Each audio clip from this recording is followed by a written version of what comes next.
Bueno, continuando con el desarrollo de la materia, tenemos en la unidad 3 la prevención de la quiebra. ¿Por qué el legislador de nuestro país y de todos los países, lo vemos en el derecho comparado, ¿no es cierto?, se han preocupado y ocupado, ¿no es cierto?, de esta materia, intentando encontrar soluciones preventivas de la quiebra? Porque, como decíamos antes, la quiebra es un proceso de carácter liquidativo, es decir, que implica la desaparición de la empresa. Entonces, como también lo dijimos y lo repetimos en este momento, el objetivo de la ley de concursos es la protección del crédito, ¿no?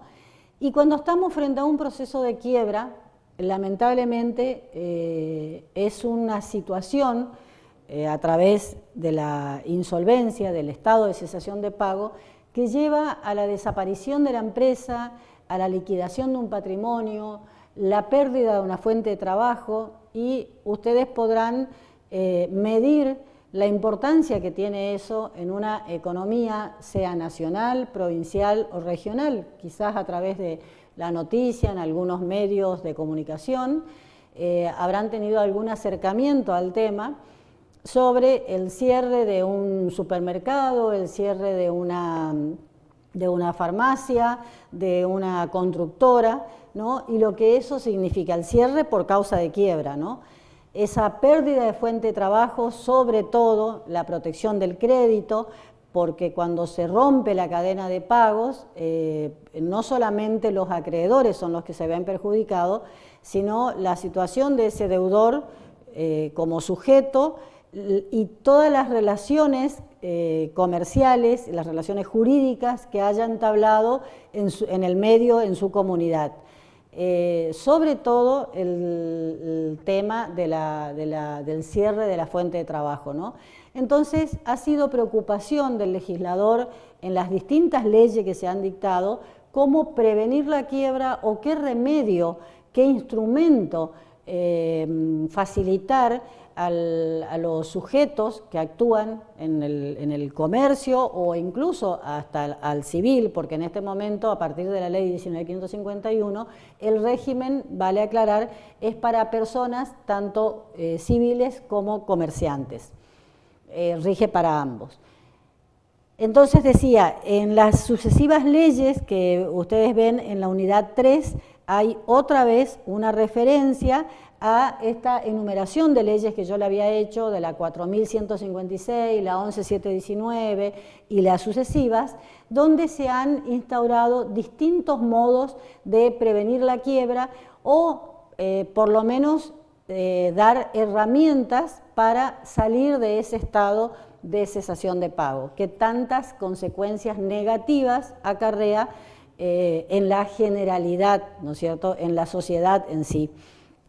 Bueno, para eso tenemos que la ley 4.156, aquella ley de 1902, que yo se la citaba en la clase anterior, introdujo distintas figuras, en este caso como el concordato, la adjudicación de bienes. Esto fue un fracaso porque los acreedores, este era un sistema esencialmente privatístico, el de la ley 4.156, que ponía foco en la figura de los acreedores, como que era una cuestión de acreedores y deudor, como que la quiebra era una cuestión de acreedores y deudores, que debían arreglarse entre ellos, sin atender al impacto social que causaba esa situación económica.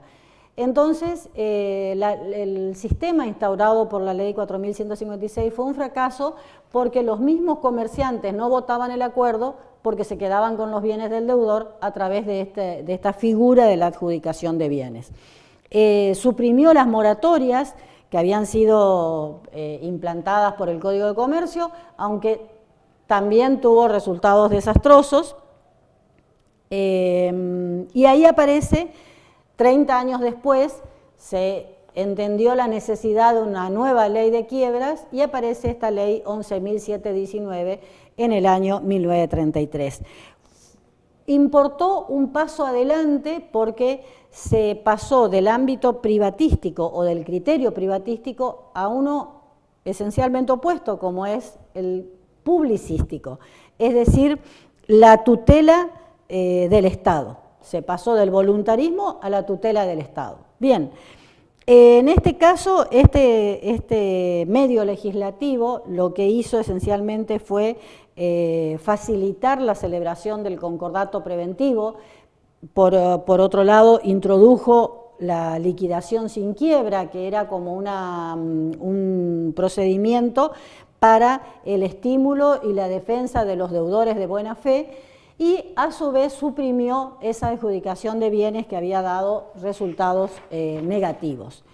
Luego tenemos, habíamos mencionado la ley 19.551, que justamente les comentaba antes que había unificado el régimen de concursos para comerciantes y no comerciantes. También reguló el concurso preventivo, la quiebra, el concurso por liquidación administrativa, que no tuvo mucho éxito en la práctica, y el concurso civil. Intentó extremar las posibilidades del concurso preventivo como medio de evitar la quiebra. Finalmente tenemos la ley vigente, la 24.522 del año 1995, que también en ese momento, recuerden ustedes que había un proceso inflacionario importante en el país, una grave afectación del crédito, y bueno, es una ley que responde a un criterio puramente económico. Fíjense que tiene su origen como detalle para destacar, no en el Ministerio de Justicia, sino en un Ministerio de Economía. En el año 95 estaba como presidente Carlos Menem, y su ministro de Economía famoso, Domingo Cavallo, bueno, que fue uno de los propulsores de esta ley. Cambia radicalmente el foco, ya que trae algunas importantes novedades, porque varió sustancialmente el procedimiento preventivo, hizo unas modificaciones importantes en el trámite del proceso. Por otro lado, suprimió la calificación de conducta del fallido, la reemplazó por un régimen de inhabilitación mucho más corto, tiene apenas un año como régimen sancionatorio de la quiebra, quiero decir, y esto respondía a las ideas o al espíritu del legislador de esa época. Se pretendía que el crédito y la insolvencia sean una cosa entre deudor y acreedor, y que el acreedor debía ser más cauto al otorgar crédito, ¿no es cierto?, y hacerse responsable, o en todo caso soportar esa falta de pago ante la crisis. Entonces se prefería un deudor que vuelva a ser centro de la economía. Respondía también a las ideas de incentivar el consumo, ¿no es cierto?, mover la economía. Por eso, cuando dábamos el pantallazo de la materia, veíamos cómo importa y mucho una buena ley de quiebras dentro de lo que es la economía de un país. Bien,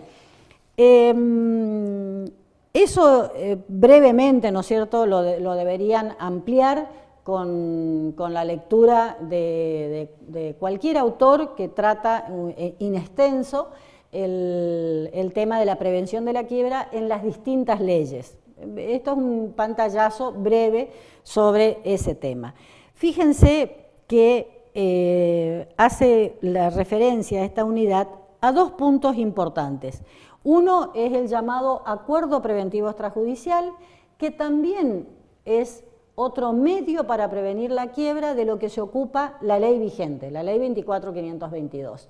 El llamado APE, es decir, por la sigla APE, que importa Acuerdo Preventivo Extrajudicial, está previsto en el artículo 69, no nos vamos a detener en este momento porque no tiene una mayor dificultad su interpretación. Tenemos que ocurrir al artículo vamos a anotar acá para que lo tengan presente, decíamos acuerdo preventivo extrajudicial. Extrajudicial, artículo 69 y siguientes. Este acuerdo preventivo extrajudicial que regula nuestra ley actual importa una de las excepciones al presupuesto objetivo de la cesación de pagos para el inicio de estos procesos, porque permite la formación de un APE, así sería la sigla, APE, permite, les decía, la formación de un concurso preventivo ante la presencia no solamente de cesación de pagos, sino de meras dificultades económicas o financieras, es decir, una instancia anterior. El deudor que se encuentre en esa situación de crisis económica o financiera, quizás sin llegar a lo que es un estado de cesación de pago más profunda, permite la presentación de un acuerdo preventivo extrajudicial. También tengo que destacar que esta es una herramienta que, si bien desde el punto, desde el lugar académico, digamos, le hemos dado relevancia en todo el país, no solamente acá en el Nordeste, la verdad es que como juez de quiebra tengo que opinar, estando a cargo del juzgado por 22 años, no se ha presentado nunca un caso de acuerdo preventivo extrajudicial en la ciudad de Resistencia, por lo menos en el juzgado a mi cargo. Tampoco tengo conocimiento que haya habido alguno en lo que es la provincia del Chaco. Hubieron algunos APE tramitados en la provincia de Córdoba o en la ciudad de Buenos Aires. Fue famoso el caso de Multicanal, que terminó siendo exitoso en el sentido de que llegó a su celebración, pero la verdad es un instrumento que en nuestro medio no ha tenido mayor acogida. Creo que responde un poco al nivel de litigiosidad que hay en la provincia del Chaco. Esto un poco impulsado quizás por los criterios de los abogados o el mismo perfil de deudor que tenemos en nuestra provincia. El concurso preventivo o el acuerdo preventivo clásico, que ya estaba previsto en la ley anterior, 19.551, y nuevamente regulado por la ley actual, es al que normalmente echa mano un deudor que, por supuesto, está asesorado por su abogado o por contadores incluso de la empresa, ¿no es cierto?, que aconsejan la formación del acuerdo preventivo clásico que tramita ante una vía judicial en su totalidad. No sé, tiene mayores costos, insume un mayor tiempo, pero lo cierto es que el llamado APE no hemos tenido antecedentes como para hacer mayores comentarios. Recomiendo la lectura y el análisis de la regulación, es decir, en qué consiste el trámite, en los artículos 69 que marcaba y siguientes. Por otro lado, y para terminar esta unidad, ustedes van a ver que hace referencia al régimen especial de las entidades deportivas. Bien, las entidades deportivas no han escapado a la gran crisis que sufrió nuestro país en el año 2000 y los sucesivos, como el año 2001, 2002, que últimamente están recordando muchos actores de nuestra política, ¿no es cierto?, esa crisis profunda por la que ha tenido que atravesar nuestro país.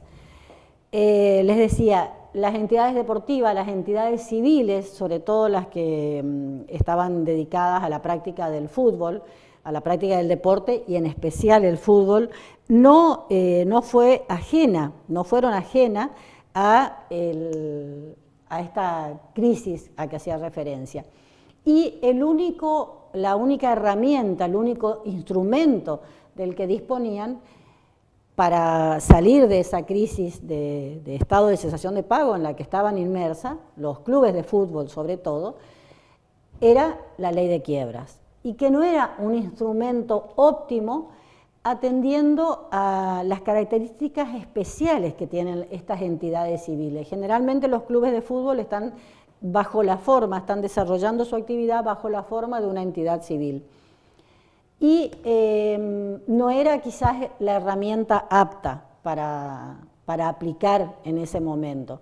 Entonces han logrado, en esto es dable destacar que tuvo una activa participación un diputado de la provincia, el doctor Sager, en la confección de un instrumento especial que finalmente vio la luz con el número 25284, que es la Ley de Entidades Deportivas, de agosto del año 2000.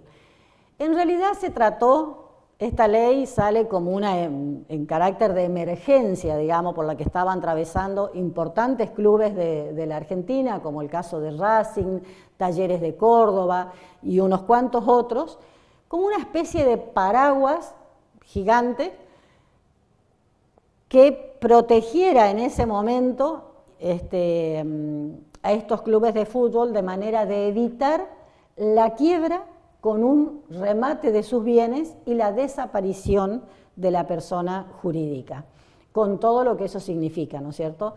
Los bienes que no son de carácter patrimonial, como la historia, las insignias, los distintivos, las banderas que tiene un club, la relación que tiene con sus hinchadas, y bueno, y sobre todo de la sede de la entidad, la trayectoria que tiene, ¿no es cierto?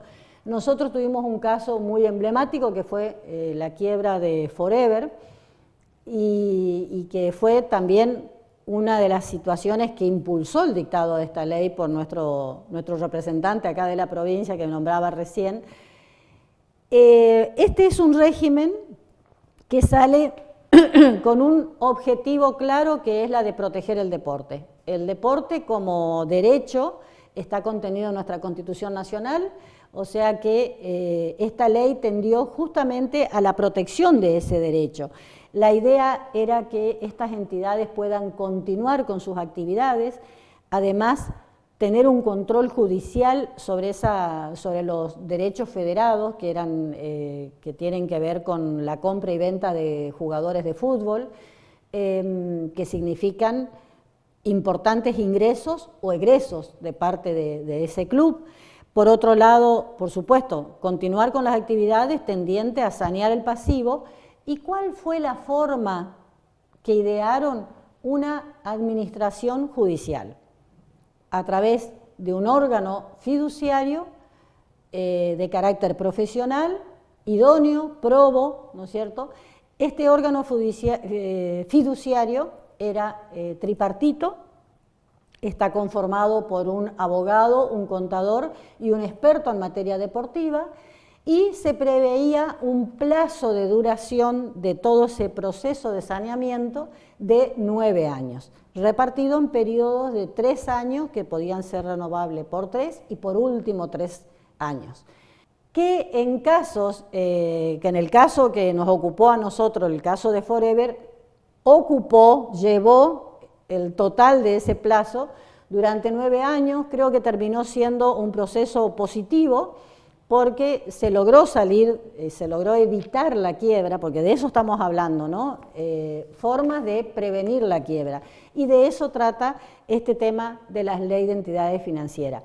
Recomiendo, esto es un breve pantallazo que yo les doy, recomiendo la lectura de la ley 25284, que menciona acá, así como está el acuerdo preventivo judicial, van a recurrir a este otro texto legal, 25284, año 2000. Recomiendo la lectura de la ley, no tiene mayores complejidades para su comprensión, o sea que con una lectura más o menos pueden ampliar este breve contenido que yo les adelanté.